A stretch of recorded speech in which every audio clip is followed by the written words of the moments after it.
Today I'm going to talk about the star performer for 2024, and that's the city of Perth. Now, for a long time, property values in Perth were lagging behind major capital cities like Sydney and Melbourne until things changed in 2020.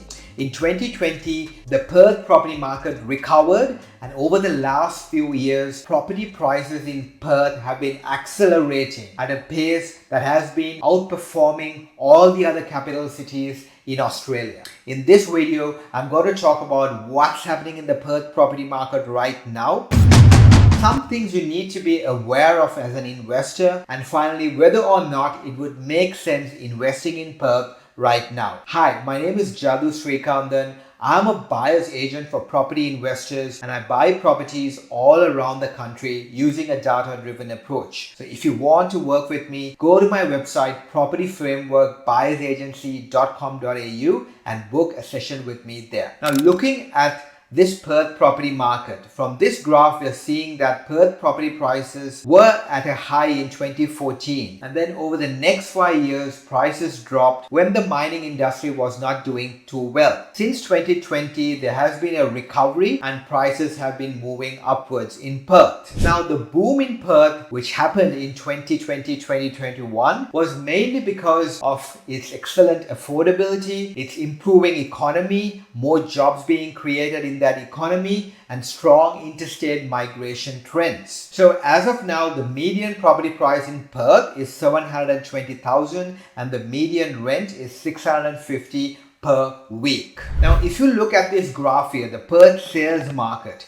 it shows that the time taken to sell a property is less than 15 days. The listing volumes are still very low, and you can see that they have been declining over the last 4 years. In November 2024, the listings have just moved slightly up. It's 20% up as compared to August 2024. But since the demand is so high, this increased listings will easily get absorbed quickly, and it's not going to be too much of a concern. Now, moving on to the rental market, we can see here that it only takes 15 days for a property to rent out, and the rents have almost doubled in Perth over the last 4 years. So we are seeing a strong sales market and a strong rental market as well. Now, moving to this mapping the market from CoreLogic. Now, this one shows how much prices have grown in Perth. Now, we're looking at the entire Perth here, and you can see the entire Perth is in dark blue, and the dark blue represents price change of more than 12% over that 1 year. So you can see all the suburbs in Perth have recorded more than 12% growth, and that means it's a really hot market that we are talking about. So clearly we can see that this market is moving steadily at a very strong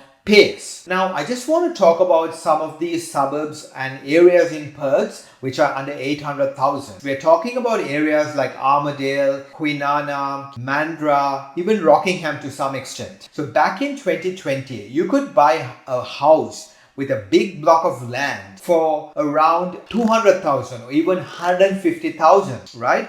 And fast forward to 2024, those same houses are sitting close to 600,000. Now, when it was 150,000, 200,000, it was very affordable for its local residents because the mortgage repayments were very small. And it wouldn't have been a matter when it was 200, 300 or 400 because the mortgage repayments would still have been reasonable. But now we have moved into 600. There is that slight increase in that mortgage payment. And how is that going to affect the property market? So over here, I have the 5 LGAs which are under 800,000 in Perth, right? And if you look at that affordability index, I want to explain what this affordability index means and how it's calculated. Now, this is calculated by assuming that 50% of a household income is allocated to mortgage repayments. And if they do that, how many years is it going to take for them to completely pay off that mortgage? So anything under 30 years is excellent and would be classified as really affordable, right?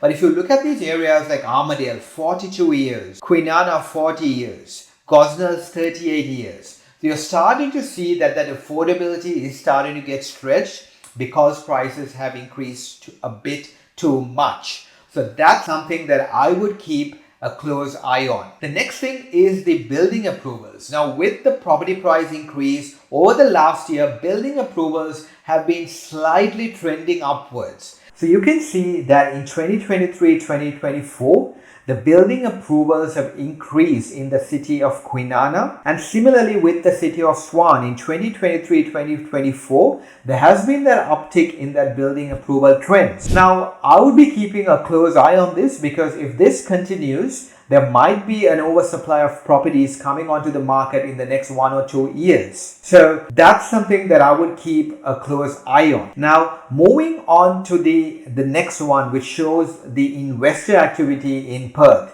Now, we have 3 charts here. The one in the center shows the first home buyer activity. Now, this one shows that first home buyer activity has been declining in Perth since the last 3 or 4 years. And the most likely reason why first home buyer activity is declining is because prices are moving up and first home buyers are getting priced out of the market. So affordability is a concern to them. The one on the left shows the owner-occupier activity. So that means your upsizers, your downsizers. You can see that was steady at around 50%, but has been going down over the last 1 or 2 years. And the right one is the investor activity. Now, this one had a massive surge over the last few years, right? So you can see it was sitting around 15% in 2020-2021, and right now it's moved up to 40%. So that is a significant amount of investor activity in the Perth market. So again, something to keep a close eye on. Now let's move on to the commodity prices. Now, commodity prices have been declining over the last 2 years. So you can see from this graph that it was at its peak in 2022, and since then it has been declining. Now, it's still higher than